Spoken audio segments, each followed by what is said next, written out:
येऊनी नरदेहा विचारावे सार, धरावा पै धीर भजन मार्गी. चंचळ चित्तासी ठेवोनिया ठाई, संताची पायी लीन व्हावे. भावाच्या पै हाते धरावा निश्चय, तेने भव भय देश धडी. चंचळ चित्तासी ठेवोनिया ठाई, संताची पायी लीन व्हावे. नामा परते जगी साधन सोपे नाही, आवडीने गाई सर्व काळ. चंचळ चित्तासी ठेवोनिया ठाई, संताची पायी लीन व्हावे. तुका म्हणे वंश धन्य त्या नराचा, तुका म्हणे वंश धन्य त्या नराचा. ईशा निश्चयाचा मेरू झाला, चंचळ चित्तासी ठेवोनिया ठाई, संताची पायी लीन व्हावे. श्री संतांची माथा चरणावरी, श्री संतांची माथा चरणावरी. साष्टांग हे करी दंडवत,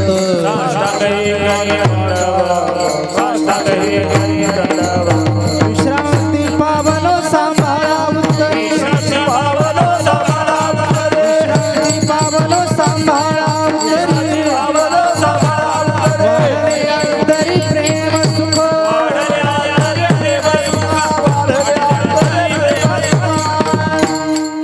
हरी. श्री संतांची माथा चरणावरी, साष्टांग हे करी दंडवत. विश्रांती पावलो सांभाळा उत्तरी, वाढले अंतरी प्रेम सुख. विठाला विठाला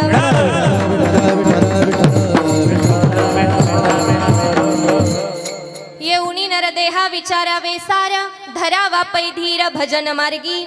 चंचळ चित्तासी ठेवोनिया ठाई, संताची पायी लीन व्हावे.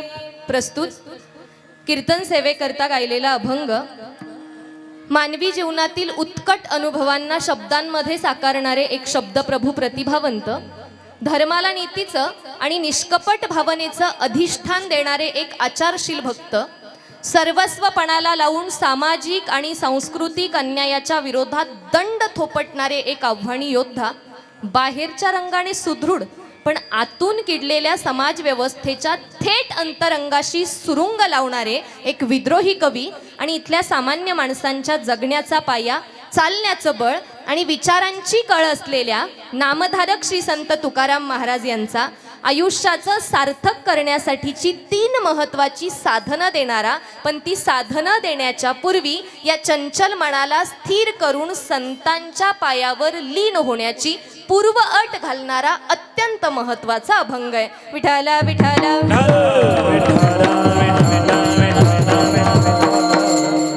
वारकरी संप्रदायाच्या दंडकाप्रमाणे अल्पसा परिहार द्यायचा तो असा की भोसरीमधील हिंदवी स्वराज्य ग्रुप आणि श्रीकृष्ण तरुण मंडळ यांच्या वतीनं गेली 20 वर्ष भक्ती शक्ती शिवजयंती उत्सव साजरा केला जातोय. आणि त्यातही गेल्या 20 वर्षांमध्ये केवळ उत्सव नाही तर तारखेपासून तिथीपर्यंत वेगवेगळ्या प्रकारचे उपक्रम घेऊन हा उत्सव आदरणीय गणेशदादा गवळींचा हा हिंदवी स्वराज्य ग्रुप आणि त्यांची संपूर्ण टीम, सगळेच या ग्रुपमधले मेंबर्स, सगळ्यांच्या अतिशय कठोर परिश्रमातून आणि तुम्ही इथे राहणारे हे सगळे ग्रामस्थ, इथली सगळी परिसरातली मंडळी, तुम्हा सगळ्यांच्या योगदानातून हा उत्सव इतक्या सुंदर पद्धतीने पार पडतोय, ज्यामध्ये दरवर्षी अगदी रक्तदानापासून अन्नदानापासून वेगवेगळ्या प्रकारचे उपक्रम यामध्ये घेतले जातात. त्यातही विशेष करून उल्लेख करायचा झाला तर गेली 5 वर्षे केवळ महिलांचा अखंड हरिनाम सप्ताह या उत्सवाच्या निमित्ताने घेतला जातो. आणि महाराष्ट्रासाठी हा फार मोठा संदेश आहे. छत्रपती शिवरायांची जयंती तारखेप्रमाणे साजरी करायची की तिथीप्रमाणे करायची, या वादामध्ये तुम्ही तुमचं पडा, तुम्ही तुमचं ते बघून घ्या. आमच्यासाठी छत्रपती शिवराय शिरसावंद्य आहेत, ते आमचं आराध्य दैवत आहे. तारखेप्रमाणे असली तरी ती आमची जयंती आणि तिथीप्रमाणे असली तरी ती आमची जयंती, असं म्हणून तारखेपासून तिथीपर्यंत सगळे उपक्रम करणारे तुम्ही सगळेजण एकदा स्वतःसाठी जोरदार टाळ्या वाजवा. छत्रपती शिवरायांच्या परमपवित्र दरबारामध्ये त्यांच्या आशीर्वादाने पुनीत झालेल्या या भूमीमध्ये हा उपक्रम इतक्या सुंदर पद्धतीने गेली 20 वर्षे होतोय. त्यातही अगदी नितीनजी बानगुडेंपासून वेगवेगळ्या महान वक्त्यांची व्याख्यानं वगैरे या ठिकाणी होऊन गेलीत. त्यामुळे त्या निमित्ताने गेली 5 वर्षे कीर्तन सेवा सुद्धा आयोजित केल्या जातात, ज्यात महिलांची कीर्तनं विशेष करून घेतली जातात. आणि एक वाक्य सुरुवातीलाच बोलू का दादा? महिलांनी कीर्तन करावं की करू नये या पार्श्वभूमीवर आणि या वादाच्या प्रश्नावर सध्याच्या काळामध्ये फार मोठ्या प्रमाणावर चर्चा चालू असताना महिलांचाच केवळ सप्ताह घेणं, महिलांना गेली 5 वर्षे सलग संधी देणं हे तुम्हा सगळ्या गावकऱ्यांचं प्रचंड मोठं अंतःकरण आहे. सुरुवातीलाच तुम्हा सगळ्यांच्या ऋणामध्ये एकदा परत स्वतःसाठी जोरदार टाळ्या वाजवा, कारण यासाठी हिंमत लागते. म्हणून तुम्हा सगळ्या मंडळींच्या ऋणामध्ये त्यातही नियोजित असलेली काल्याची कीर्तन सेवा आणि त्यासोबतच योगायोगानं आलेली जोडून आजची ही दुसऱ्या दिवसाची सेवा माझ्यासारख्या अल्पज्ञानी पामराच्या वाट्याला परिहारात फारसा वेळ घालवणार नाही, पण ठराविक मंडळींच्या नावाचा उल्लेख इथं होणं गरजेचं आहे. यातली नावं मला कोणाची माहिती नाहीत आणि या बॅनरवरही नावं दिसत नाहीत, त्यामुळे यांच्या नावाचा कोणाचा उल्लेख करत नाही. पण मी बरेचदा गमतीनं म्हणत असते, कीर्तनकाराने 2 तास कितीही कीर्तन केलं तरी ते हे हृदयीचे ते हृदयी पोहोचायचं असेल तर त्यासाठी ही सगळी मंडळी गरजेची असतात. म्हणून इथे असलेले सगळे गायक मंडळी, इकडे टाळकरी ही पुढची घडणारी पिढी, समोर पखवाजासाठी असलेली दोन्ही पखवाजवादक मंडळी, समोर ज्यांचा चॅनल शूटिंगसाठी आहे बहुतेक वारकरी विचारधारा ना, वारकरी विचारधारा चॅनल आहे, इतकी सुंदर सिस्टम आहे. या सगळ्या मंडळींसाठी एकत्र एकदा जोरदार टाळ्या वाजवा. या सगळ्या मंडळींच्या सुरुवातीलाच मनापासून ऋणामध्ये माझ्यासोबत आलेले नाशिकचं आणि तसं पुणे जिल्ह्याचं सध्याभूषण स्वर अलंकार आमचे सोपान महाराज लासलगावकर माझ्या आग्रहाखातर माझ्यासोबत इथपर्यंत आले. त्यांच्याही सुरुवातीलाच मनापासून ऋणामध्ये तुम्हा सगळ्या मंडळींच्या, विशेष करून ज्यांच्या माध्यमातून हा कार्यक्रम आहे त्या संपूर्ण टीमच्या मनापासून मध्ये आणि सेवेला आरंभ. विठ्ठल विठ्ठल.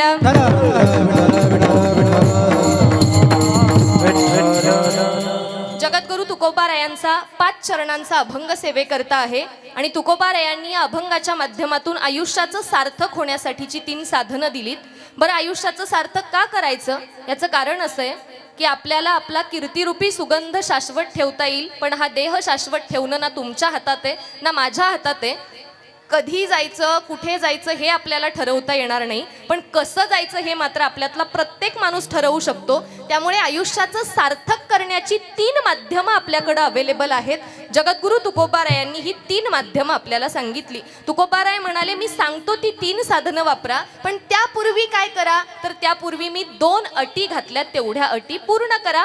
पहिली अट आहे चंचळ चित्तासी ठेवोनी ठाई, आणि त्याला जोडूनच दुसरी अट दिली, संताची ये पायी लीन व्हावे. तुकोबाराय म्हणतात चंचल मनाला स्थिर करा, पण एवढ्यावर थांबू नका. काय करा, तर ते मन स्थिर होण्याकरता संतांच्या पायावर लीन व्हा. एकदा का एवढ्या 2 अटी पूर्ण केल्या की मग तुकोबाराय एक एक करून आयुष्याचं सार्थक होण्यासाठीची साधनं आपल्याला देतात.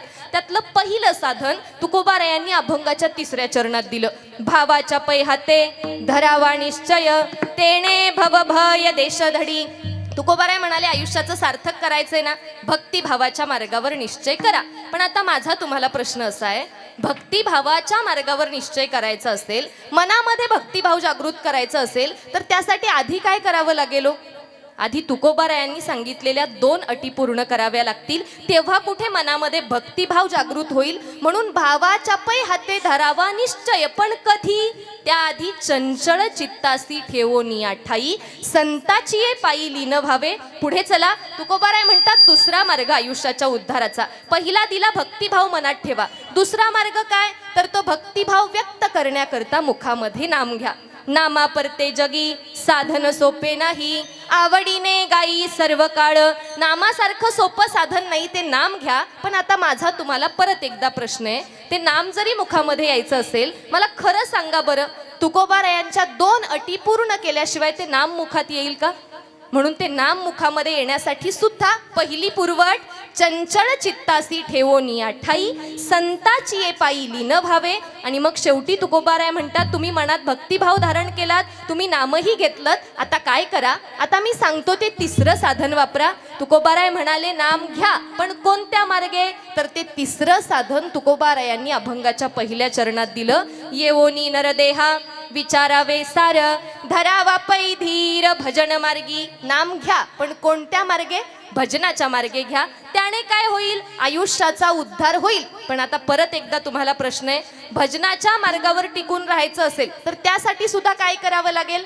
चंचळ चित्तासी ठेवोनी ठाई, संताची ये पायी लीन व्हावे. आणि मग एकदा का ही तिन्ही साधनं वापरून झाली, त्याकरता चंचल मनाला स्थिर केलं, संतांच्या पायावर नेलं, की मग शेवटी तुकोबाराय म्हणतात, तुका म्हणे वंश धन्य त्या नराचा, ऐशा निश्चयाचा मेरू झाला. विठ्ठल विठ्ठल.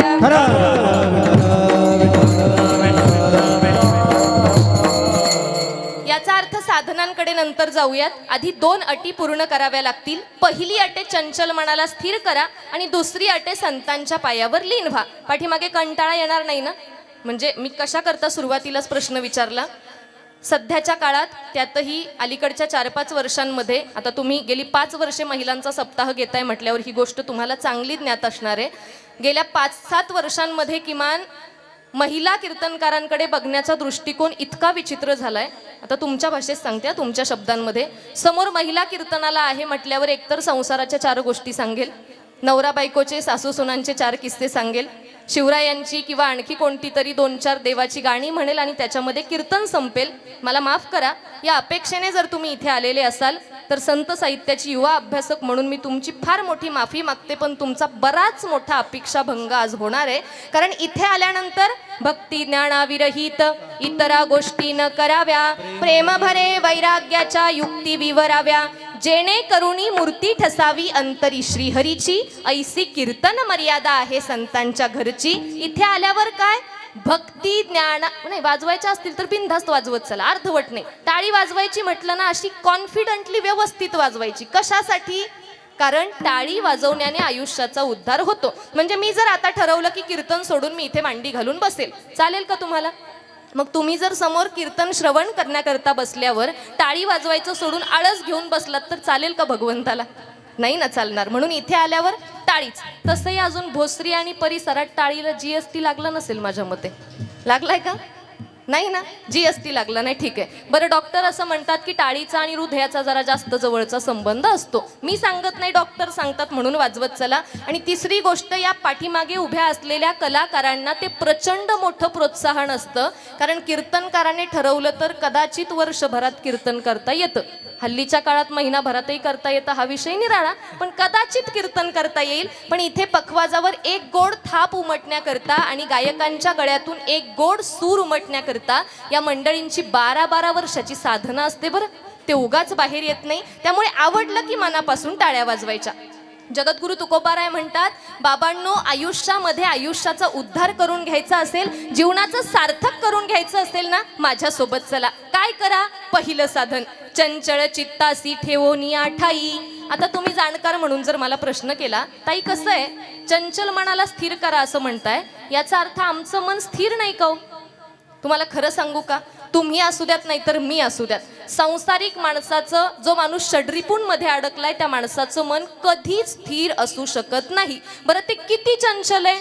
बहुचंचल चपळ, जाता येता न लगे वेळ. त्याला जायलाही वेळ लागत नाही, त्याला यायलाही वेळ लागत नाही. बरं, किती अस्थिर असावं, किती चंचल असावं? माऊली ज्ञानोबारायांच्या शब्दामध्ये पटवून देते. माझ्या मनाने इथं काहीच सांगणार नाही, कारण या गादीवर उभं राहिल्यानंतर नामदेवरायांच्या गादीची परंपरा जपताना कीर्तनकाराने स्वतःच्या मनाचं काही सांगणं हा गादीचा आणि संत परंपरेचा अपमान होतो. माझ्या मनाने सांगणार नाही, संतांचं सांगते, तेवढं मात्र तुम्हाला ऐकल्याशिवाय पर्याय नाही. मी बरेचदा गमतीने म्हणत असते, आम्ही कीर्तनकार म्हणजे पोस्टमन आहोत, पोस्टमन. आम्ही संतांची पत्र लोकांपर्यंत पोहोचवतो आणि तेवढीच जबाबदारी आमच्या खांद्यावर आहे. बाकीचं इकडचं तिकडचं आचकट विचकट इथे कीर्तनात येऊ द्यायचं नाही, ही मर्यादा आहे. म्हणून ज्ञानोबारायांचं सांगते, थोडंसं ताठ बसा, नीट ऐका. म्हणजे तसं बघितलं तर माऊलींची ओवी, एक ओवी 8 दिवस वाचली तरी समजण्यासारखी नाही, इतकी अवघड. पण तीच जर मनापासून, काळजातून, अंतःकरणातून वाचली तर ती ओवी आपल्याला स्वतःच्या लेकराला मांडीवर घेऊन कुरवाळण्याचं जे सुख असतं ना, ते सुख देते बरं का. माऊली ज्ञानोबारायांची ओवी ऐका. ज्ञानोबाराय म्हणतात, माणसाचं मन स्थिर नाही. किती अस्थिर आहे? आत्ता या क्षणी इथे होतं ना, पुढच्या क्षणी पहिलं सुख सोडून देऊन दुसऱ्या सुखाच्या पाठीमागे धावतं. किती धावतं? अहो, पहिल्या सुखाचा नीटसा उपभोग सुद्धा घेतला नाही, ते सुख कुटुंबाशी वाटून सुद्धा घेतलं नाही, ते सुख पायाशी अक्षरशः लोळण घेत असताना सुद्धा माणूस ते सुख भविष्यासाठी साठवून ठेवतो आणि दुसरं काहीतरी मिळवण्याच्या मागे लागतो. 4 मजली इमारत बांधलीये, चांगला मोठा बंगला बांधलाय, पण त्या बंगल्यात कुटुंबासोबत वेळ घालवायचा सोडून 4 सुखाचे क्षण कुटुंबासोबत वाटून घ्यायचे सोडून माणूस आणखी कमावण्याच्या मागे जातो, भविष्याची तरतूद करून ठेवतो. पण मला एका साध्या प्रश्नाचं उत्तर द्या, भविष्यासाठी एवढं सगळं करण्याच्या नादात आत्ता आहे हा क्षण भविष्यात जगता येईल म्हणून भगवंताने प्रारब्धाने ते भविष्य तुमच्या पारड्यामध्ये टाकलेलं आहे ही खात्री तुम्हाला देता येईल का हो?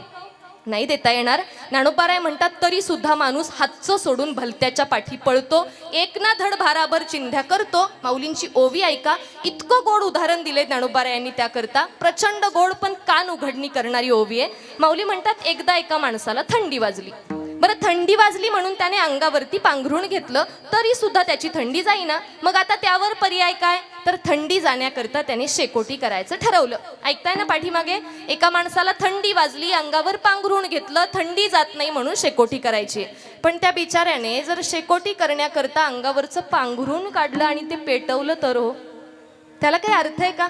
एखाद्या माणसाने ठरवलं की आज मी हत्तीला आंघोळ घालतो, त्याने जर हत्तीला आंघोळ घातली आणि हत्ती सुंदर दिसावा अशी अपेक्षा केली तर त्याच्या सवयीप्रमाणे तो हत्ती काय करेल, मातीत चिखलात जाऊन लोळेल आणि जितक्या चांगुलपणाची सुंदरतेची त्या माणसाला अपेक्षा होती त्यापेक्षा कैक पटीने तो खराब होऊन येईल. माऊलींची ओवी ऐका, नाना पांघुरणे जाळोनी जैसे तापने झाले अंग धुणे कुंजराचे. ज्ञानोबाराय म्हणतात जसं पांघरुण जाळून शेकोटीला अर्थ नाही, जसं हत्तीला आंघोळ घालण्याला अर्थ नाही, तसं एक सुख अक्षरशः पायाशी लोळण घेत असताना मन अस्थिर करून दुसऱ्या सुखाच्या पाठीमागे जाण्याला अर्थ नाही.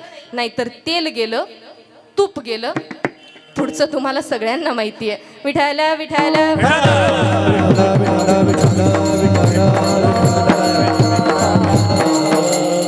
मन अस्थिर हे पटलं का? आता सोपं सांगू का, 3 वर्षाच्या लेकराच्या हातात जर कॅडबरी असेल आणि एखादा पाहुणा घरात आला आणि त्या पाहुण्याने त्या लेकराला चॉकलेट देण्यासाठी पुन्हा दुसरा हात पुढे केला तर ते लेकरू हा विचार करेल का हो की माझ्या हातातली कॅडबरी आधी संपवल्याशिवाय मला ते चॉकलेट नाही खाता येणार? त्यावेळी पाहुण्याने दिलेलं चॉकलेट त्याला दुसऱ्या हातात हिसकावून घ्यायचंय. भले ती कॅडबरी वितळून जाईल, हातातलं चॉकलेट सुद्धा मेल्ट होऊन जाईल आणि त्यातलं दोन्ही त्याच्या नशिबामध्ये येणार नाही, पण तरी सुद्धा त्याला दोन्ही एकसाथ हवंय. आपल्यासारख्या सामान्य माणसांचं नेमकं हेच झालंय. आपण काय करतो, एक सुख अक्षरशः पायाशी लोळण घेतंय पण तरी सुद्धा दुसऱ्या सुखाच्या पाठीमागे प्रचंड कष्ट करून लागतो. त्या नादात पहिलंही हातातून निसटून जातं, दुसरंही जातं. तुकोबाराय म्हणतात त्याकरता मनाला स्थिर करा. कशा करता सांगू का? ज्ञानोबारायांची पुढची ओवी ऐका. माऊली ज्ञानोबाराय म्हणतात जो पुरुष स्थिर असतो ना, जी महिला स्थिर असते ना, ज्याच्या मनाची स्थिरता असते ना, तो माणूस ज्ञानाला आपल्या पायाशी घेऊन येतो. कोणाला? ज्ञानाला. ज्या ज्ञानाच्या मागे जग चाललंय त्या ज्ञानाला आपल्या पायाशी आणतो आणि ज्ञानाचं क्षेत्रच या माणसामुळे मोठं होत असतं. ओवी ऐका, आणि स्थिरता साचे घर रिगाली जयाचे, तो पुरुष ज्ञानाचे आयुष्य गा. ज्ञानोबाराय म्हणतात ज्याच्या घरी स्थिरता आली ना तो पुरुष ज्ञानाचं आयुष्य वाढवतो बरं का. म्हणून स्थिरता हवी आहे. आपल्यातल्या प्रत्येकाला स्थिर होणं गरजेचं आहे. पण तुकोबाराय म्हणतात आपलं मन स्थिर नाही होत. तुमचं होतं का? नाही होत. महिला मंडळी तुम्ही जास्त प्रमाणात आहे म्हणून तुम्हाला प्रश्न विचारते. मला सांगा बरं, यातल्या एखाद्या महिलेनं, एखाद्या स्त्रीनं जर आपलं 5 वर्षाचं लेकरू घरी आजीजवळ ठेवलेलं असेल आणि तुम्ही जर इथे कीर्तनात येऊन बसलेले असाल, मला खरं सांगा कीर्तनात 1.5-2 तासामध्ये तुम्ही 100% एकाग्रतेने लक्ष द्याल का ग?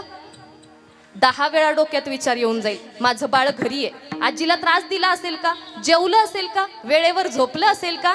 इथे असताना सुद्धा तुमचं मन 10 वेळा घरी बघायला जातं. जगद्गुरु तुकोबाराय म्हणतात, मन माझे चंचळ न राहे निश्चळ, घडी एकी पळ स्थिर नाही, आता तू दास नभे नारायणा, धावे मज दिना गांजियले. पांडुरंगा माझ्यावर उदास राहू नकोस, माझं मन चंचल आहे, चपळ आहे.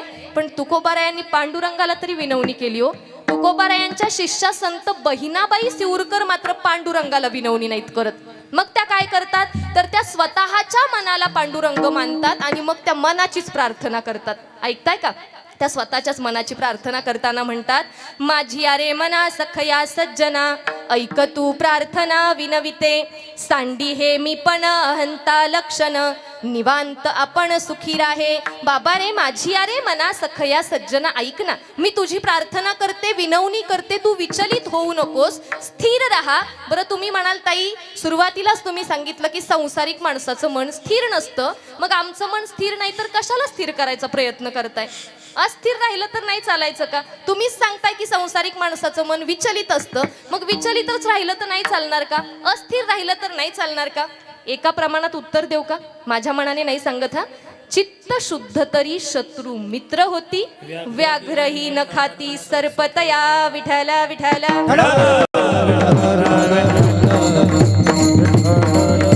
आता पटतंय का? चित्त शुद्ध तरी शत्रू मित्र होती. शत्रूला सुद्धा मित्रामध्ये बदलण्याची ताकद मनाच्या स्थिरतेमध्ये, शुद्धतेमध्ये. म्हणून मन स्थिर करा. पण आता थोडंसं लक्ष देऊन ऐका. मन स्थिर करण्याकरता तुकोबाराय म्हणतात, करायचंच असेल स्थिर तर जगभरामध्ये कोणाच्या संगतीची वाट बघत बसू नका. कारण जगात एखाद्याच्या, वाक्य लक्ष देऊन ऐका, जगात एखाद्या माणसाच्या पावलावर नतमस्तक व्हावं अशी पावलं अत्यंत दुर्मिळ झालेली आहेत. त्यामुळं सध्याच्या काळात अशी पावलं कुठे सापडत असतील, केवळ संतांजवळ सापडतात. तुकोबाराय म्हणतात, चंचल मनाला स्थिर करा, पहिली अट पूर्ण करा, पण ती पूर्ण करण्याकरता आधी संतांच्या पायावर लीन व्हा. अभंगाचं दुसरं चंचल चित्तासी मोहिया.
आवडलं तर टाळ्या वाजवत चला हा मनापासून.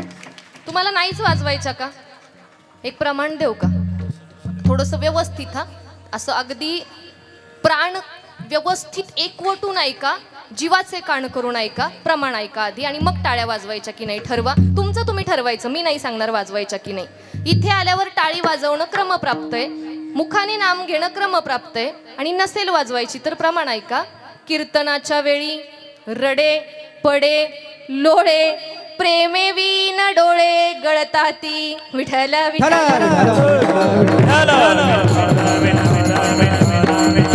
आता पटतंय? काय थोरपण जाळावे, काय थोरपण जाळावे, काय थोरपण जाळावे, काय थोरपण जाळावे.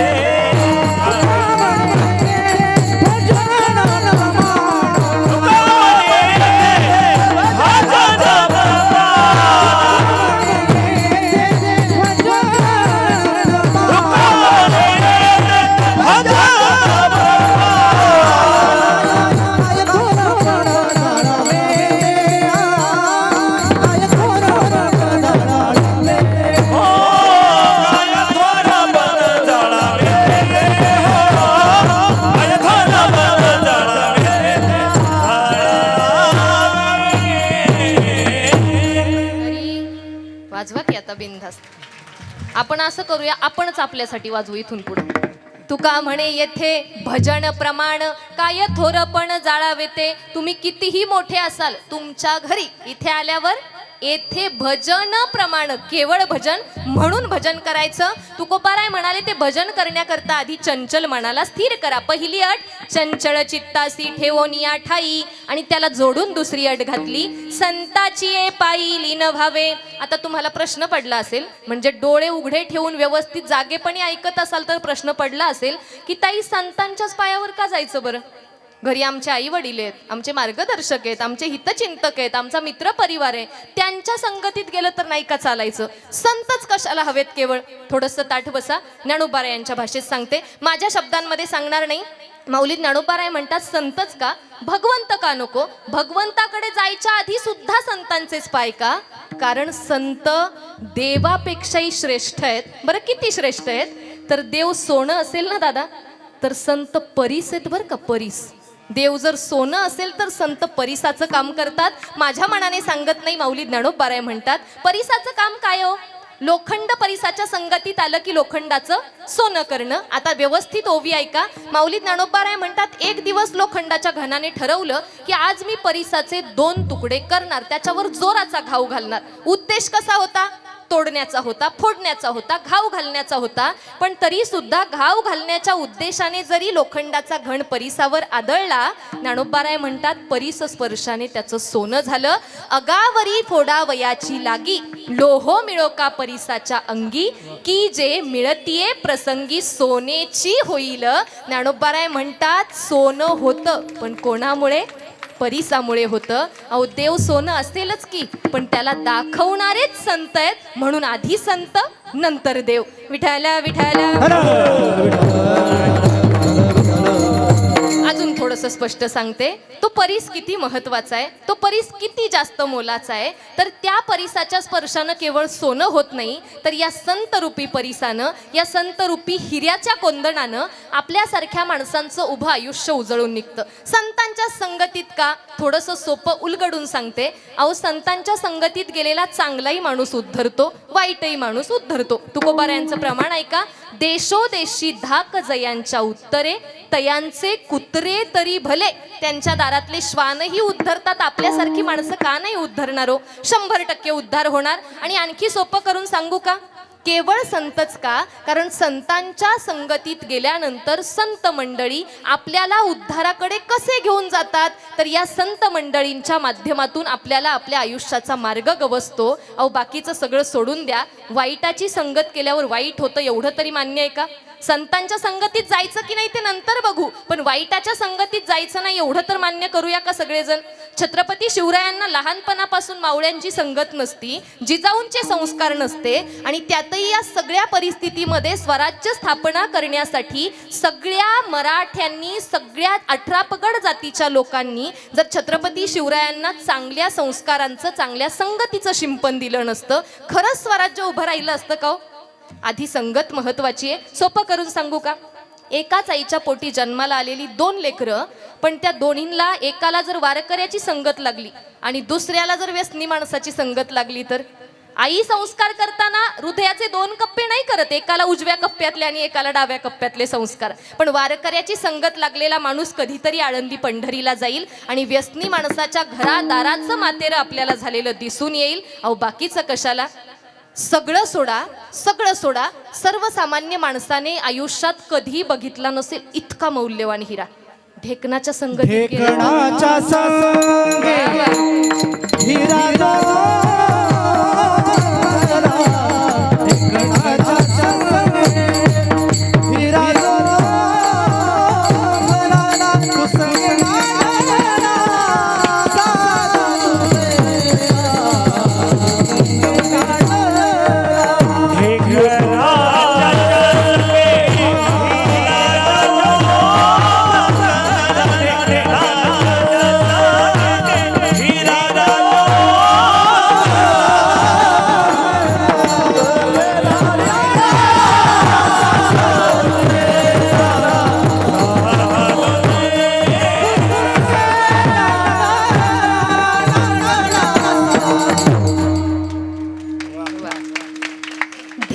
हिऱ्याच्या संगे, तुमच्या पाठातलं प्रमाणे, हिरा जो भंगला कुसंगे नाडला साधू जैसा. आता व्यवस्थित ताठ बसा आणि मला प्रश्न विचारा. तुम्ही विचारत नाही म्हणून मीच सांगते, विचारा. ताई, ढेकणाच्या संगतीत हिरा भंग पावतो, तर मग त्याला चमक आणायची असेल तर कोणाच्या संगतीत पाठवायचं? प्रश्न पडायला हवा ना आपल्याला. ढेकणाच्या संगतीत भंग पावेल, चमक आणायची असेल तर कोणाच्या संगतीत पाठवायचं? माझ्या मनाने सांगत नाही. इथे आल्यावर जो मनाने सांगतो त्याला कीर्तनकार म्हणावं का, हा फार मोठा प्रश्न आहे. माऊली ज्ञानोबाराय यांच्या शब्दात सांगते. ज्ञानोबाराय म्हणतात, त्या हिऱ्याला चमक आणायची असेल ना, एकदा कापराच्या ढिगाऱ्यात टाकून बघा. कशाच्या? कापराच्या ढिगाऱ्यात. काय करायचं? एकदा चुकून एक हिरा कापराच्या ढिगाऱ्यामध्ये पडला आणि एका माणसाकडून वरून त्या कापराच्या ढिगाऱ्यावर पाणी सांडलं, काय होईल? पाण्यामुळे कापूर उडून जाईल, पण कापराची संगत लागलेला हिरा कापरासोबत उडून जाईल का हो? माऊलींची ओवी ऐका. अगा अवचिता कापुरा माझी सापडला हिरा, वरी पडिलिया निरा न निघे केवी. ज्ञानोबाराय म्हणतात, पाणी पडलं तरी सुद्धा तो निघून जात नाही, कापराच्या संगतीत गेला तरी ढळत नाही. हिऱ्याच्या संगतीत जाण्यासाठी आपल्याला संतांशिवाय पर्याय. संगतीत गेल्यावर उद्धार होईलच, म्हणून चंचळ चित्तासी ठेवोनिया ठाई. मूळ धागा विसरायचा नाही. संताची ये पायी लीन व्हावे. पण नुसतं लीन होऊन चालेल का? तुम्ही म्हणाल, ताई, संतांचं पूजन करतो, त्यांचा अभिषेक घालतो, त्यांना दक्षिणा देतो, जमेल का? होईल का आयुष्याचा उद्धार? तीर्थयात्रा करू नका, जपतप करू नका, यज्ञयाग करू नका, दानधर्म एक वेळ करू नका, पण हे सगळं एका पारड्यात टाकताना मनामध्ये भक्तिभाव ठेवायला मात्र विसरू नका. संतांच्या चरणावर जायचे ना, दक्षिणा नका नेऊ. भावाच्या पै हाते धरावा निश्चय, तेने भव भय देशधडी. तुकोबारायांनी पहिलं साधन दिलं. काय साधन दिलं? भक्तिभावाच्या मार्गावर निश्चय करा. संतांच्या चरणावर जाण्याच्या आधी मनात भक्तिभाव धारण करा. आता थोडंसं जड जाणारे पचायला जरा व्यवस्थित बसा सावरून. कशा करता भक्तिभाव? पहिलं कारण, भावबळे विष्णुदास नाही नाश पावत. पुढचं कारण घ्या. जगद्गुरु तुकोबाराय म्हणतात, माझा स्वतःचाच अनुभव बघा ना. भक्तिभावाच्या बळावर मी साक्षात पांडुरंग परमात्म्याला माझा ऋणी बनवलं. हा गे माझा अनुभव भक्तिभाव भाग्याचा, केला ऋणी नारायण नव्हे क्षण वेगळा. अहो, मी त्या पांडुरंगाला ऋणी बनवलं. तुकोबारायांचे बंधू कान्होराज महाराज तर आणखी पुढची एक पायरी आपल्याला सांगतात की पुढे भक्तीने धरिले हाती, मागे ज्ञान वैराग्य धर्म येती. आणखी पुढे चला. नाथबाबांना विचारा, कशा करता भक्ती करायची? नाही जपतप चालणार का? नाही पूजा अर्चा चालणार का? नाथबाबाई सांगतील, साधनान माझी मुख्य भक्ती, सगुणतेची माझी निर्गुण मूर्ती, योगयुक्त ध्यान स्थिती बोलीला श्रीपती चतुर्दशी. विश्वमाऊली ज्ञानोबारायांना विचारा, ज्ञानोबाराय कशा करता भक्ती? माऊली ज्ञानोबाराय सांगतील, भगवंताला भक्ती सोडून दुसरं काही लागतच नाही. कशाला बाकीचं काय करायला जाताय? माऊलींची ओवी ऐका. हरी पै भक्ती एकी मी जाणे, तेथे साने थोरणा म्हणे, आम्ही भावाचे पाहुणे भलते या. ज्ञानोबाराय म्हणतात, काही नको भगवंताला, आम्ही भावाचे पाहुणे भलते या. त्याला काही लागत नाही. आणि सोपं सांगू का? आमुचिया भावे तुझ देव पण, हे का विसरून राहिलासी? माऊलींनी आता सांगितलेली ओवी. तरी झडझडोनी वहिला निघ, ये भक्तीची ये वाटे लाग, जिया पावसी अव्यंग निजधाम माझे. भक्तीच्या वाटेला लागलात, निजधाम सापडेल. त्यामुळे मनामध्ये भावभक्ती, पहिलं साधन दिलं. भावाच्या पै हाते धरावा निश्चय, तेने भव भय देशधडी. तुम्ही म्हणाल, ताई, कसली भीती आम्हाला? आम्ही तर साधी सर्वसामान्य माणसं आहोत. अहो, बाकी कशाची नसू द्या, मरणाला घाबरतो ना आपण.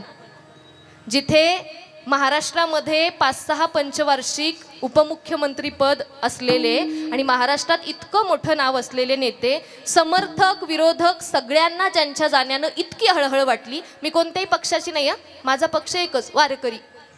मी तुम्हाला का सांगतेय, जिथे महाराष्ट्रातलं इतकं मोठं नाव, पण अजितदादांना प्रारब्धापुढे हात टेकावे लागले. आपल्यासारखी माणसं किड्या मुंग्यांसारखी मरतील हो.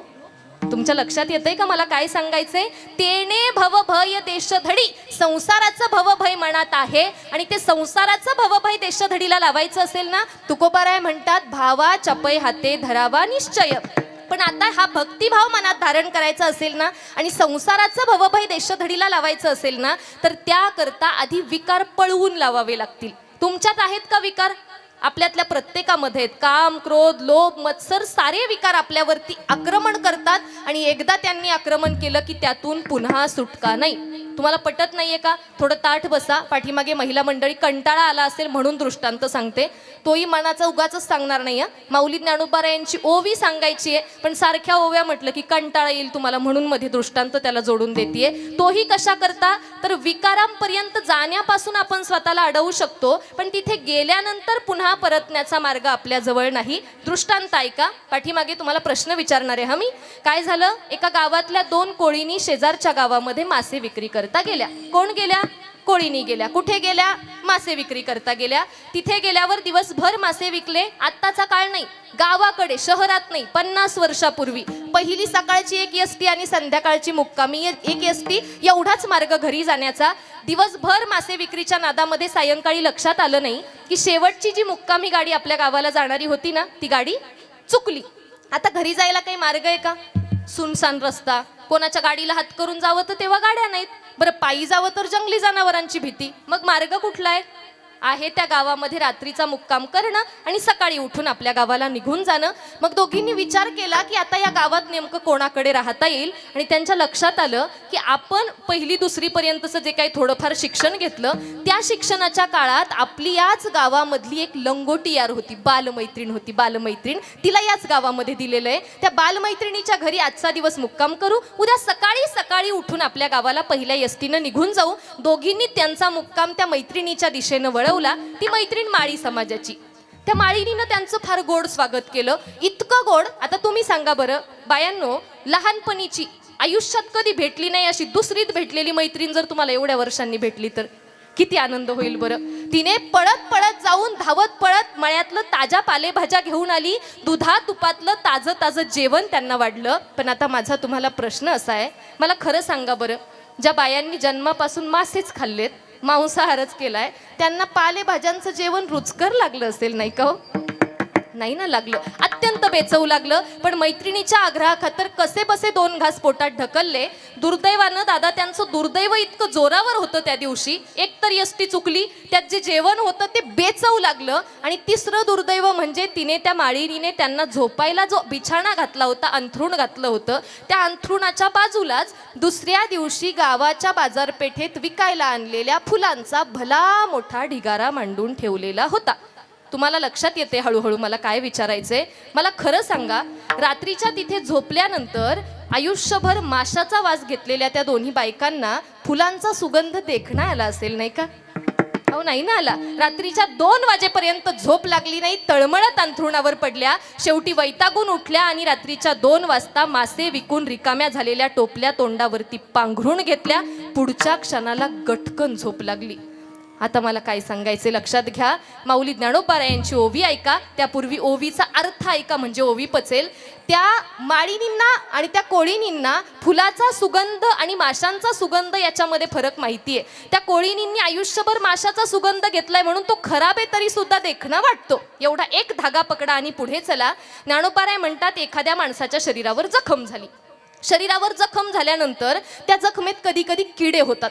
जखमेत जर किडे झाले आणि एखाद्या जाणकार माणसानं जाऊन त्या जखमेतल्या किड्याला सांगायचा प्रयत्न करायचा की बाबा रे, तुझ्या जागेवर राहतोयस ना, ती जागा घाण आहे तुझ्यासाठी, नको राहूस तिथे, सोडून दे ती जागा. ऐकेल का तो किडा तुमचं? त्याने त्याच्या आयुष्याचं वर्तुळ त्या जखमेमध्ये ठरवून घेतलेलं आहे. तो तुमचं ऐकणार नाही. त्याच्या आयुष्याचा शेवट कुठे होईल? त्या जखमेमध्येच होईल. ती घाण आहे हे माहिती आहे, तरी सुद्धा आयुष्याचा शेवट तिथेच होणार आहे. आता माऊलींची ओवी ऐका. ते अंतरणेन ती बापुडे म्हणोनी अगत्य सेवने घडे, सांगे पूय पंकीचे किडे काय चिळसी घेती. आता बोलूच का जरा स्पष्ट? माऊलींना जखमेतल्या किड्यांबद्दल नाही बोलायचं, या सगळ्या आपल्यासारख्या किड्यांबद्दल बोलायचंय, जे आयुष्यभर विकारांच्या जखमेमध्ये अडकून पडतात. शेवटच्या क्षणापर्यंत त्यातून सुटका नाही हे माहिती असताना सुद्धा त्याच्यामध्ये खोल खोल बुडत जातात. म्हणून शेवटी संसाराचं भवभय जोडतं. तुकोबाराय म्हणतात, तेने भवभय देशधडी. कशाने? भावाच्या पै हाते धरावा निश्चय. विठ्ठल विठ्ठल. बरं, नुसता निश्चय करून नाही ना चालायचं. भक्तिभावाचा निश्चय केला तरी सुद्धा तो भक्तिभाव व्यक्त करण्याकरता आपल्याकडे पुढचं साधन असलं पाहिजे. तुम्ही संत निर्मळाबाईंचं नाव ऐकलंय का? तुम्ही म्हणाल ताई कुठलं तरीच सांगताय. आम्ही जनाबाई ऐकल्यात, मुक्ताबाई ऐकल्यात, बहिणाबाई ऐकल्यात, ह्या निर्मळाबाई कुठून आणल्या ते जाऊ द्यात. संत चोखामेळा महाराज ऐकले का? ऐकलेत पाठीमागे? ज्यांच्या आस्तींमधून विठ्ठल विठ्ठल आवाज यायचा ते तर ऐकलं असेल ना. पांडुरंग परमात्मा ज्यांना ढोरं ओढू लागला ते चोखामेळा महाराज. त्या चोखामेळा महाराजांच्या भगिनी म्हणजे संत निर्मळाबाई. संत सोयराबाई महाराजांच्या ननंदबाई म्हणजे संत निर्मळाबाई. संत बंका महाराजांच्या पत्नी म्हणजे संत निर्मळाबाई. आता आली नाती लक्षात? त्या संत निर्मळाबाईंनी आपल्याला हा मार्ग दिला. त्या म्हणतात की तुम्हाला भवभय देशधडीला लावायचे ना, काय करा माहितीये का? तो भक्तिभाव व्यक्त करण्याकरता माझ्यासोबत चला. जी आवड मला लागली ना तीच आवड जर तुम्हाला लागून घेता आली, संसाराचं भवभय देशधडीला लागेल. कोणती आवड लागली त्यांना?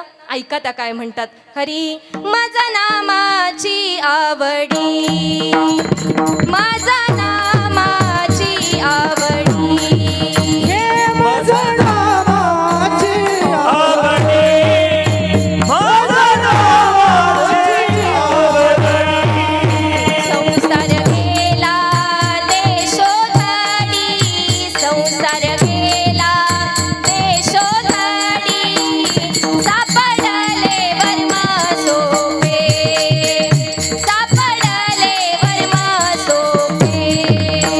संसार केला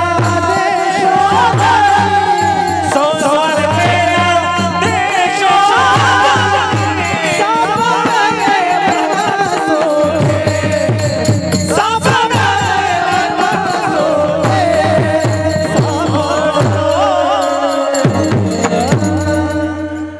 मज नामाची आवडी, संसार गेला देशोधडी. तुकोबारायांनी दिलेला दुसरा मार्ग. पहिला कोणता दिला होता? माझ्या बरोबर चालायचं. भावाच्या पै हाते धरावा निश्चय. त्याला जोडून दुसरा मार्ग कोणता? नामा परते जगी साधन सोपे नाही, आवडीने गाई सर्व काळ. नामासारखं सोपं साधन नाही, ते आवडीने गा. बरं का नामच सोपं? निळोबारायांनी याचं उत्तर दिलंय. ते म्हणतात अहो सगळी साधनं फिरून आलो, जपतप केले, तीर्थयात्रा केल्या, दानधर्म केले, सगळं करून झालं. नाना साधनांच्या केली या खटपटा, परी त्या न पावतियो याच्या दारवंटा. त्याच्या दारापर्यंत एकही गेलं नाही. जगद्गुरु तुकोबारायांचा एक दृष्टांत देते या संदर्भाने. माझ्या मनाचे दृष्टांत देणार नाही, जरा विषय निघलाचे म्हणून उल्लेख करू का? दृष्टांतच सांगायचे असतील ना दादा, ज्ञानोबारायांच्या 9000 ओव्यांच्या ज्ञानेश्वरीमध्ये कमीत कमी 2-2.5 हजार ओव्या या दृष्टांताच्या आहेत. त्यातल्या 4 ओव्या जरी सांगितल्या तरी कीर्तन होते. त्याच्याकरता सासू सुना नवरा बायको हे दृष्टांत आलेच पाहिजेत असं काही बंधन नाही. तुकोबारायांच्या अभंगांमधले दृष्टांत वेगळे, नाथबाबांच्या अभंगांमधले दृष्टांत वेगळे. किती भांडार आहे हो संत साहित्यामध्ये. तुकोबांचं उदाहरण ऐका. तुकोबाराय म्हणतात नामच का? कारण एक पारधी शिकारीला निघाला. त्या पारध्याकडे फासे वाघूर कुऱ्हाडी असं सगळं होतं. सगळं घेऊन तो शिकारीला गेलाय. मला खरं सांगा बरं, समोर शिकार बघितल्यानंतर तो एकाच वेळी फासे वाघूर आणि कुऱ्हाड वापरेल का? नाही ना. मग काय करेल?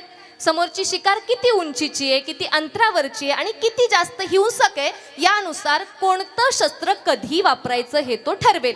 तुका म्हणे फासे वाघुरा कुऱ्हाडी, प्रसंगिते काढी पारधी तो. आणि मग तुकोबाराय आपल्याला सांगतात, जसं पारध्यानं शिकार बघून शस्त्र काढलं तसं आमच्याकडे हजारो शस्त्र आहेत की उद्धाराची. पण कलियुगामध्ये आपल्यासारख्या दगडांचा उद्धार होण्याकरता नामाशिवाय दुसरं शस्त्र नाही, हे तुकोबारायांना माहिती आहे. म्हणून नामा परते जगी साधन सोपे नाही, आवडीने गाई सर्व काळ. आता नामासारखं सोपं साधनच नाही, ते आवडीनं गायचंय. पण कोणत्या मार्गानं गायचं? त्याच्याकरता जगद्गुरु तुकोबारायांनी लगेच पुढचा मार्ग दिला. येऊनी नरदेहा विचारावे सार, धरावा पै धीर भजन मार्गी. काय करा? भजनाच्या मार्गावरती धीर धरा. आयुष्याचा उद्धार झाल्याशिवाय राहणार नाही. पण भजनाच्या मार्गावर विकारांनी धीर धरू दिला पाहिजे ना दादा. हे ज्ञानानिधीचे भुजंग, विषय दरीचे वाघ, भजन मार्गीचे मांग मारक जे. हे विकार भजन मार्गावर राहू देत नाहीत. नाथबाबांनी चिरंजीव पदामध्ये एक प्रश्न विचारलाय. लहान लेकराचा आवाज ऐकला नाही का पाठीमागे कधी? रडणं ओरडणं गाजावाजा करणं ही लहान मुलाची जबाबदारी, त्याचं काम आहे. त्याच्या वयात त्याला तेच केलं पाहिजे. पण आपलं काम 90 डिग्रीमध्ये माना वळून बघणं नाही. इथे भगवत चिंतन श्रवण करणं ही छत्रपती शिवरायांच्या भूमीत राहण्याची खरी लक्षणाची कामं आहेत बरं. त्यामुळे इथे बसलं ना केवळ भगवत चिंतन श्रवण करायचं. नाथबाबांनी चिरंजीव पदात प्रश्न विचारला. ते म्हणतात नरदेह होता कशा करता? भजना करता. लावला कशामध्ये? विषय स्वार्थामध्ये. नरदेह किमर्थ निर्मिला तोम्या विषय स्वार्थी लाविला थिता परमार्थ हातीचा गेला करी वहिला विचार हा.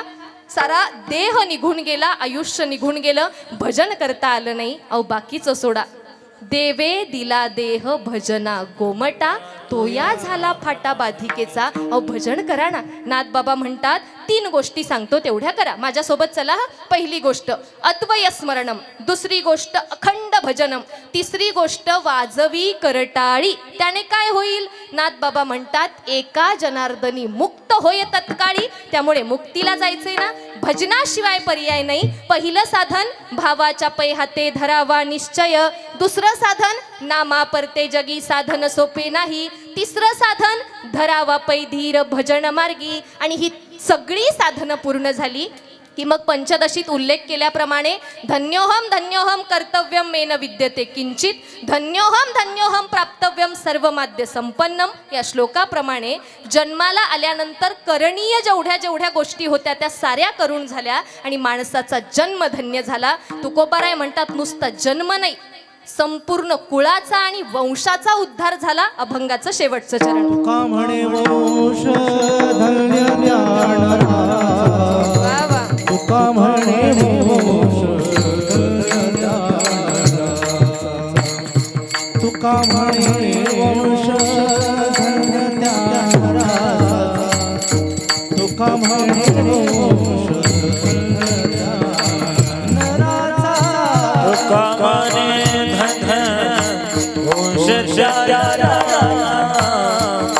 तुका म्हणे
आता वाजवायला हव्यात. याला शॉर्ट बट स्वीट म्हणतात. वेळेचं भान राखून प्रसंगावधानाने अगदी थोडक्यात पण गोड घेतलेली चाल. तुम्हाला खरं सांगू का, आता विषय निघलाय म्हणून सांगते. इतकं गोड वातावरण आहे इथे म्हणून. सध्या वारकरी संत परंपरेमध्ये जे नव्हतं ते कीर्तन परंपरेमध्ये आले. आणि गायन म्हणजे आरडाओरडा करणं, वादन म्हणजे पखवाज वाजवण्याच्या ऐवजी बदडणं, असा एक अलिखित नियम आपल्याकडे तयार झालाय. कुठे कधी कसा ते आपल्याला पडायचं नाही त्याच्यामध्ये. पण मला खरं सांगा बरं, आरडाओरडा करणं म्हणजे गायन असतं का? पखवाज वाजवण्याऐवजी त्याच्यावर जितका जोर लावता येईल तितका लावणं म्हणजे वादन असतं का? दादा मला खरं सांगा, मला किती येतं हे दाखवणं म्हणजे वादन, की समोरच्या गायकाने गायलेल्या चालीला मला किती पूरक वाजवता येतं ते वाजवणं म्हणजे वादन? एकदा या सगळ्या मंडळींसाठी जोरदार टाळ्या वाजवा बरं. हे फार कुठे बघायला मिळत नाही. याला पूरक साथ करणं म्हणतात. मला किती येतं यापेक्षा मला किती पूरक देता येतं, किती माफक, किती मोजक्या चाली आणि कमी वेळामध्ये देता येतात, ही सगळी मंडळी त्याला साक्षीदार आहेत. तुम्हा सगळ्यांच्या मनापासून ऋणामध्ये. तुकोबाराय म्हणतात, तुका म्हणे वंश धन्य त्या नराचा, ऐशा निश्चयाचा मेरू झाला. मंडळी, आपल्या आयुष्याचाही उद्धार व्हायचा असेल, या नरदेहाचा सार्थक व्हायचं असेल, आपला वंश धन्य व्हायचा असेल ना, भावार्थाशिवाय पर्याय नाही, नामाशिवाय पर्याय नाही. आणि त्यातही महत्वाचं म्हणजे भजनाशिवाय पर्याय का? धरावा पै धीर भजन मार्गी. म्हणून एकदा ताठ बसा आणि सगळ्यांनी मिळून माझ्या बरोबर भजन करा. विठोबा रखुमाई, विठोबा रखुमाई, विठोबा रखुमाई.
हरे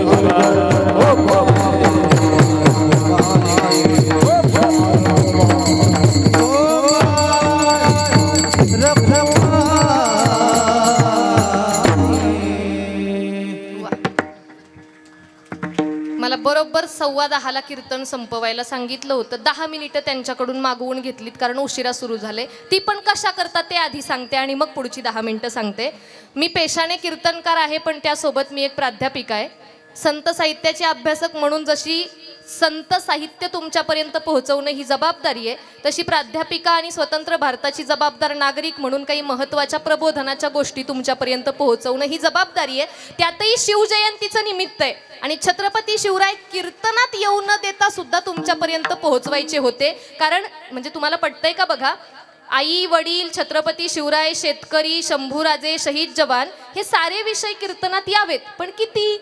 जितकं जेवणासोबत लोणचं आणि पापड असतं तितके. त्या व्यतिरिक्त जास्त आले तर कीर्तन परंपरेचं उल्लंघन होतं. ते उल्लंघन मला करायचं नव्हतं, म्हणून आधी कीर्तनाच्या निरूपणाला प्राधान्य दिलं. आता थोडंसं ताठ बसा. सगळी मंडळी कशा करता इथे आहोत. 4 प्रबोधनाच्या गोष्टी तुमच्या कानावर घालणारे आणि लगेच सेवेला विराम देणारे. आपण सगळी मंडळी इथे कशा करता आहोत. आपल्याला आपल्या जीवनाचा उद्धार करून घ्यायचा आहे. पण दुर्दैवाने सध्या प्रामाणिकपणाचा काळ उरला नाही, त्यामुळे लोक वाईटाच्या मार्गाला लागली आणि आपण लोकांच्या मागे जाता जाता मेंढ्यांच्या कळपातले एक बनून गेलो. बरोबर ना? जसं मेंढ्यांच्या कळपातल्या मेंढ्या एकामागे एक चालतात, तशी आपण माणसं सुद्धा मेंढ्यांच्या कळपातले बनलो. पण थोडं लक्ष देऊन ऐका. आयुष्यात एकटे पडलात तरी चालेल, पण सत्याची कास शेवटपर्यंत सोडू नका बरं. एकटे पडू द्यात. हेनरिक इब्सेन नावाचा एक पाश्चात्य नाटककार आहे. तो त्याच्या an enemy of the people नावाच्या नाटकात असं म्हणतो की the strongest man in the world is he who stands alone. Alone म्हणजे एकटा. जगातला खंबीर माणूस तोच जो कोणत्याही परिस्थितीमध्ये एकट्यानं उभा राहू शकतो. त्यामुळे काही होऊ द्यात, पण आयुष्यात एकट्यानं उभा राहायला शिका. थोडंसं पुढे चला. तिकडे चंद्रभागेच्या वाळवंटामध्ये संत गाडगेबाबा ज्यावेळी जायचे त्यावेळी हाती खराटा घ्यायचे आणि स्वच्छता करायचे. रात्री कीर्तनाच्या माध्यमातून लोकांच्या डोक्यातला कचरा साफ करायचे. दगडाचे टाळ करून दगड झालेल्या समाजाचा विटाळ दूर करायचे. पण त्यावेळी त्यांच्या निरक्षरपणामुळे कधी कधी तुकोबारायांची काही प्रमाणं त्यांच्याकडून चुकीची वेडीवाकडी उच्चारली जायची. आता माझा तुम्हाला प्रश्न असा आहे, त्यावेळी वेडीवाकडी प्रमाणं उच्चारल्यावर तत्कालीन कर्मठ समाज शांत बसला असेल का हो? नाही ना. गाडगेबाबांना नावं ठेवली, त्यांच्या कुटाळक्या केल्या. पण पुढचा प्रश्न विचारते, मला खरं सांगा, त्यांना नावं ठेवणाऱ्या समाजाला तुम्ही लक्षात ठेवलं की सत्याची कास धरलेल्या गाडगेबाबांना लक्षात ठेवलं हो? गाडगेबाबांना लक्षात ठेवलं. मी बरेचदा आवर्जून सांगत असते, एवढीशी चिमणी असते बघा, जंगलाला आग लागलेली असताना आपल्या चोचभर पाण्यानं आग विझवते. सारे पशुपक्षी पळून निघाले, ती बिचारी चिमणी एकटीच चोचभर पाण्यानं आग विझवतीये. तिचे पशुपक्षी मित्र तिला म्हणतात, अगं ताई चल ना, स्वतःचा जीव वाचव ना, कुठे ती आग विझवत बसलीयस. त्यावर ती चिवताई उत्तर देते की दादा मला माहिती आहे माझ्या चोचभर पाण्यानं ही आग नाही विझणार, पण मला हे सुद्धा माहिती आहे की भविष्यात एक ना एक दिवस या जंगलाच्या आगीचा इतिहास लिहिला जाईल आणि त्यावेळी माझं नाव आग लावणाऱ्यांच्या नाही तर आग विझवणाऱ्यांच्या यादीमध्ये आलेलं असेल. जगात काही होऊ द्यात, माझ्यामुळे कधीच कोणाचं चांगलं नाही झालं तरी चालेल, पण माझ्यामुळे कधीच कोणाचं वाटोळं होणार नाही यासाठी ज्याला प्रयत्न करता येतील ना, त्याचा उभ्या आयुष्याचा उद्धार झाला. महिला मंडळी तुम्ही जास्त प्रमाणात आहे, म्हणून जबाबदारीची एक गोष्ट तुम्हाला सांगायची आहे. सध्याच्या काळात तुमच्या लेकीला लक्ष्मीचं रूप जरा उशिरा बनवा, पण दुर्गा मातेचं रूप मात्र तिला बनवायला विसरू नका बरं.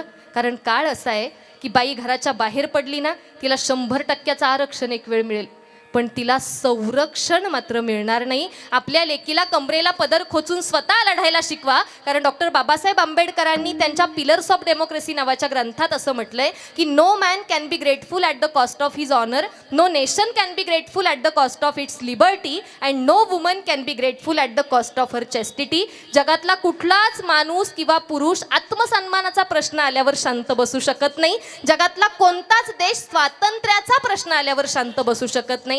त्यामुळे बायांनो, जिथे जिथे तुमच्या चेस्टिटीचा, चारित्र्याचा प्रश्न येईल ना, तिथे शांत बसू नका. कमरेला पदर खोचा, 100% लढायला सज्ज व्हा. आणि एक विनंती तुम्ही आई आहात म्हणून करते, तुमची मोठी लेक म्हणून करते. तुम्ही शहरात राहताय, तुमच्या लेकींना फॅशन करू द्यात ग. अगदी जगातल्या कोणत्याही देशातली फॅशन करू द्यात, पण ती फॅशन करताना माझं एक वाक्य कानात तेल ओतून ऐका. कोणत्याही देशातली कोणतीही फॅशन करू द्यात, तिला जे वागायचे जसं वागायचे तसं वाग म्हणावं, पण ती फॅशन करताना ती अंग भरून असावी याची काळजी घे म्हणावं. तेवढी एक गोष्ट आपल्या लेकीला प्रत्येकीनं सांगा. फॅशन करायला विरोध नाही, पण अंग भरून असावी याची काळजी प्रत्येकीनं घ्या. पुरुष मंडळी, तुम्ही म्हणाल की आमची जबाबदारी संपली का? आईची जबाबदारी सांगताय म्हणजे बाप नावाची आमची जबाबदारी नाही का काही? अहो, त्यांच्यापेक्षा थोडीशी जास्त आहे.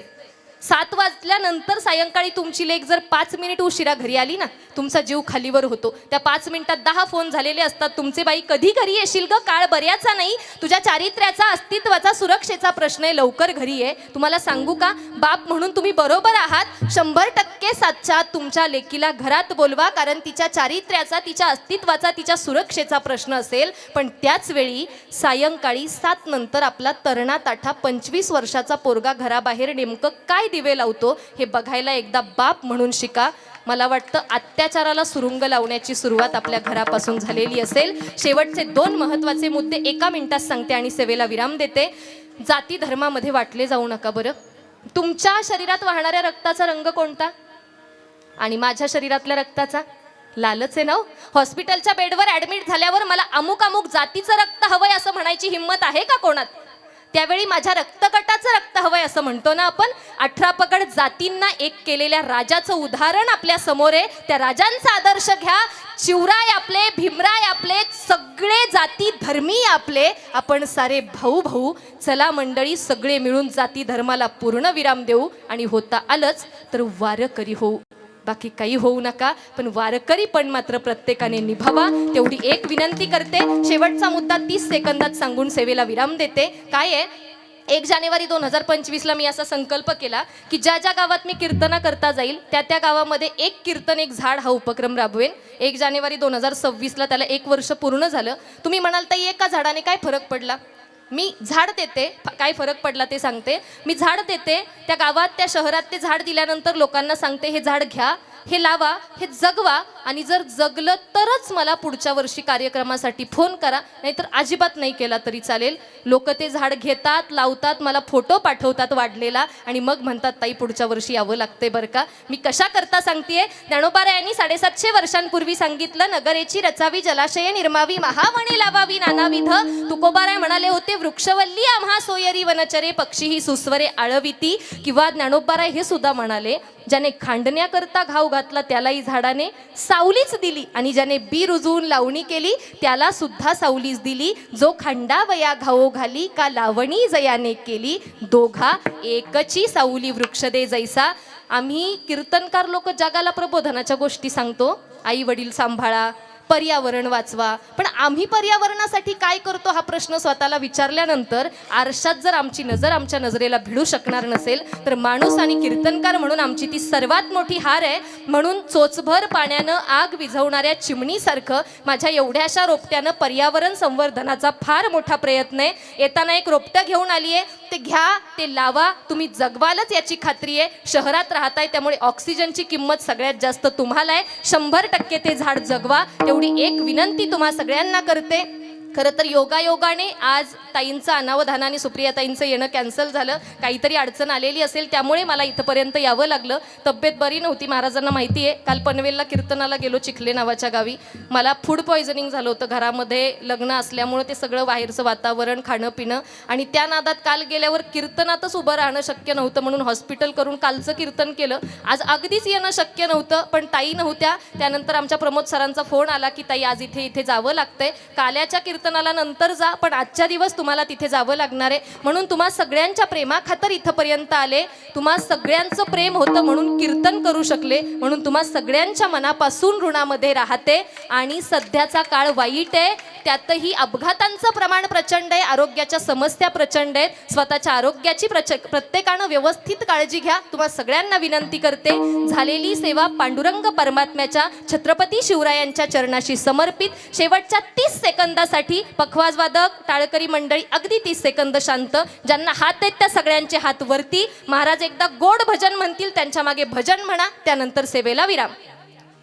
ज्ञानदेव तुकाराम, ज्ञानदेव तुकाराम, बोला देव तुकार. ज्ञानदेव आवाज यायला हवा हा. ज्ञानदेव तुकाराम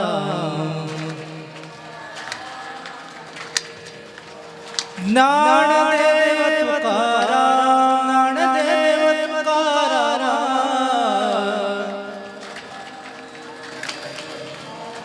ज्ञानदेव तुकाराम ज्ञानदेव तुकाराम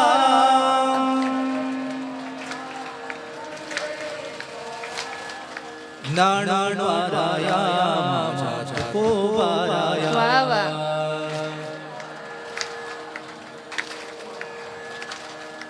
ज्ञानवाराया माझ्या तुकोबाराया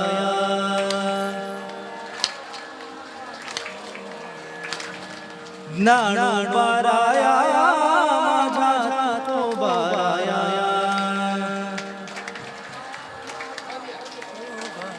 ज्ञानदेव तुकाराम ज्ञानदेव तुकाराम ज्ञानदेव तुकाराम ज्ञानदेव तुकाराम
सुरशाव्यासी कीर्तन रूपी सेवा आज हरिभक्तपरायण अश्विनीताई टावरे यांनी केलेले आहे. मंडळाच्या वतीने त्यांचा या ठिकाणी सन्मान होत आहे. हा सन्मान देण्यासाठी श्रीमती सुलोचनाताई दोंडीबा फुगे, श्रीमती मोनिकाताई नितीनदादा गवळी, श्रीमती आशाताई पिलाजी गवळी, त्याचप्रमाणे श्रीमती आनंदीबाई तुकाराम गवळी, श्रीमती मनीषा दिनकर काळजे व श्रीमती स्वाती कैलास गवळी या सर्व माता भगिनींना विनंती आहे, आपण त्वरित व्यासपीठावर या ठिकाणी महाराजांचा सन्मान करण्यासाठी आपण त्वरित व्यासपीठावर या.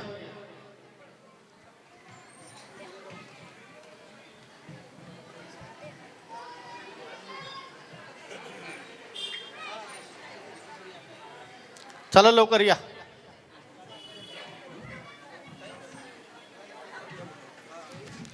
सौभाग्यवती कल्पनाताई नंदू शेठ गवळी, आपणास सुद्धा विनंती, आपण महाराजांचा सन्मान करण्यासाठी या.